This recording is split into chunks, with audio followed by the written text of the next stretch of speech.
Bible இருந்துச்சுன்னா எடுத்துக்கோங்க. உபாகமம் 8ஆம் அதிகாரம் 18வது வசனம் இப்படியாக சொல்லியிருக்கிறது.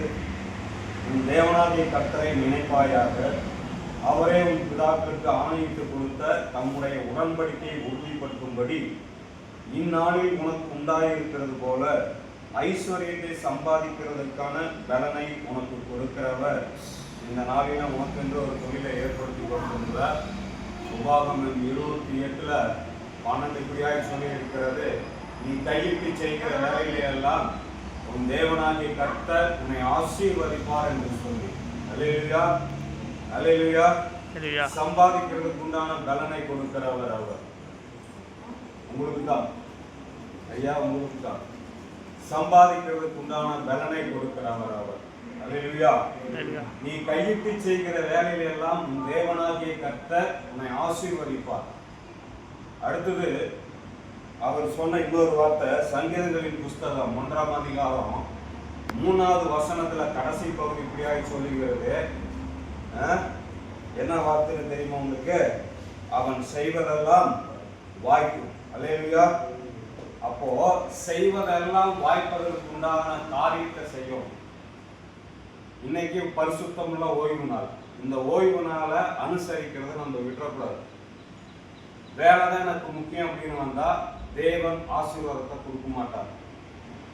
முதலாவது தேவனத்தை தேடணும். முதலாவது தேவனையும் அவருடைய நீதியும் அவருடைய ராஜ்யத்தையும், அப்போது இவைகளெல்லாம் உங்களுக்கு கூட கொடுக்கப்படும். அப்போ சிலர் சபை கூடி வருகிறதை விட்டுவிடுகிறதை போல நீங்களும் விட்டுவிடாது இருக்கணும். அப்படின்னா என்ன அர்த்தம் அப்படின்னா, இன்னைக்கு பரிசுத்தமுள்ள ஓய்வு நாள் அப்படின்னா இன்னைக்கு எத்தனை லட்சம் ரூபா எத்தனை கோடி ரூபாய் சம்பாதிக்கிறதுக்கு ஆண்டவர் பலனை கொடுத்தாலும் முதலாவது ஆண்டவரை தான் தேடணும்.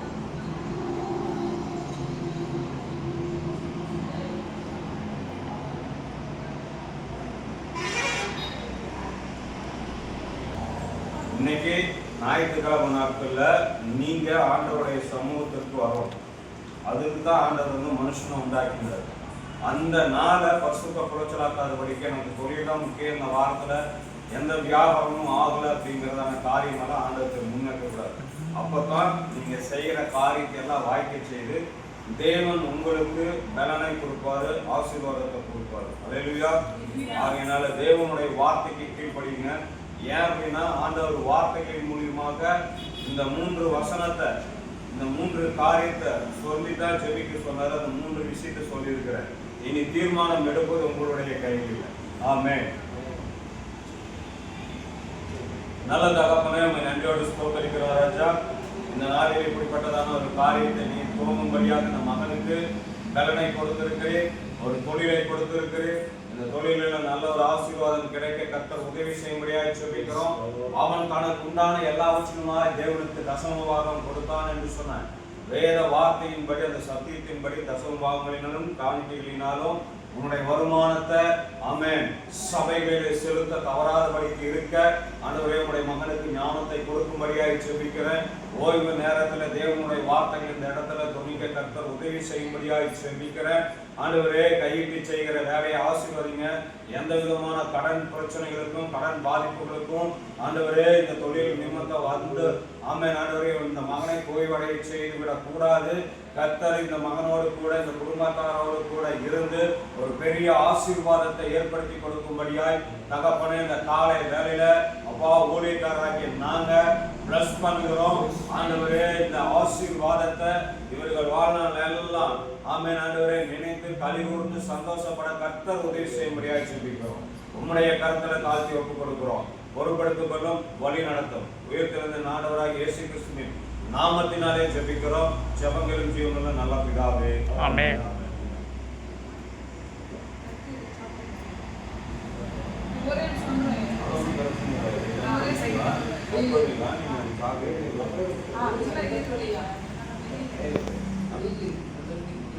இயேசு நல்லவர், அருமையான சகோதரரை ஏற்படுத்தினர். ஆண்டவருடைய ஆசீர்வாதங்களுக்காக விருதுகளுக்காக தேவனை ஆசீர்வதித்து பெருகப்படும் ஆசீர்வதி இதன் மூலம் அநேகர் அறிந்து கொள்ளும் தேவனாகி கர்த்தர் இருக்கிறப்பா. அப்பேற்பட்ட மகனாக தேவன் பயன்படுத்த வேண்டும் என்று எல்லா கை பிரயாசம் ஆசீர்வதித்து பெருகப்பட்டு இருக்கிற ஒவ்வொரு காரியம் கர்த்தர் பெருபடுத்த நடத்தபடியான விஷயம் இயேசு கிறிஸ்து நாமத்தினாலே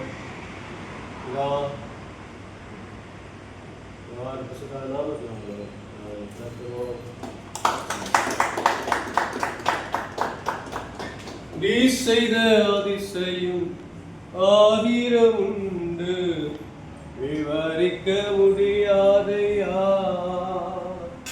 நீ செய்த அதிசயம் ஆயிரம் உண்டு,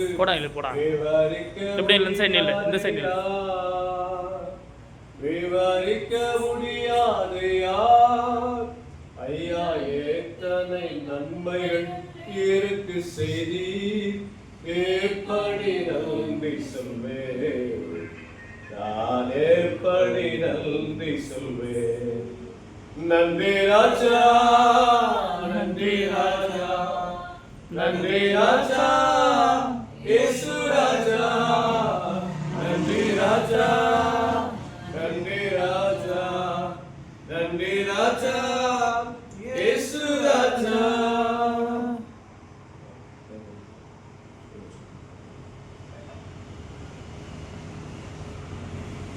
ஆண்டவரே, உங்களுடைய மகனுக்கு ஆசீர்வதிக்கிறோம். அப்போ உங்களுடைய மகனுக்கு அந்த பலத்தை சம்பாதிக்கிற அந்த பலத்தை கொடுத்துருக்கு. எத்தனையோ பேர் வேலை இல்லாமல் இருக்கிற போது ஒரு வேலையை செய்யும்படியான ஞானத்தை கொடுத்திருக்கிறீர்கள். அதற்காக நமக்கு நன்றி செலுத்துகிறோம். ஆண்டவரே, இது எத்தனையோ பாடுகளுக்கு மத்தியில், எத்தனையோ வேதனைகளுக்கு மத்தியில், எத்தனையோ அடிமைத்தனத்தின் நுகத்தை முறித்து போட்டு இன்றைக்கு ஒரு தொழிலை ஏற்படுத்தி கொடுத்திருக்கிறீர். அதற்காக நமக்கு நன்றி செலுத்துகிறோம்.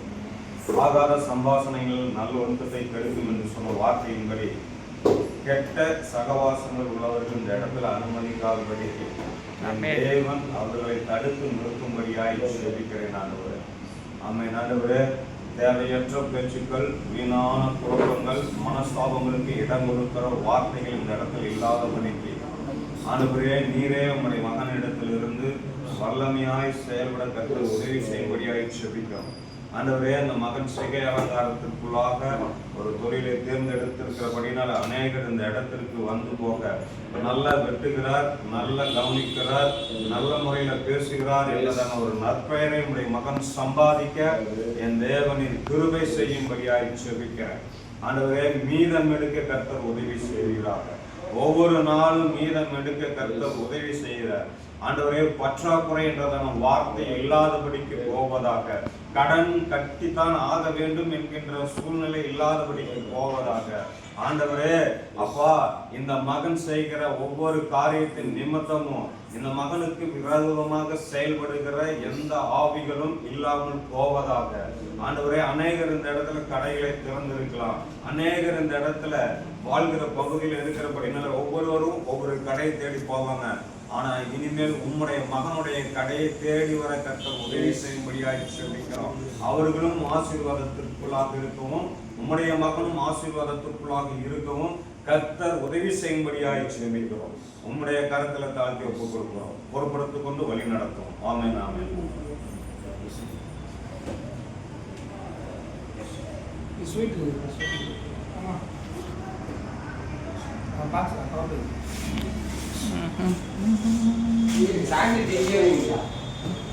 சொல்லணும்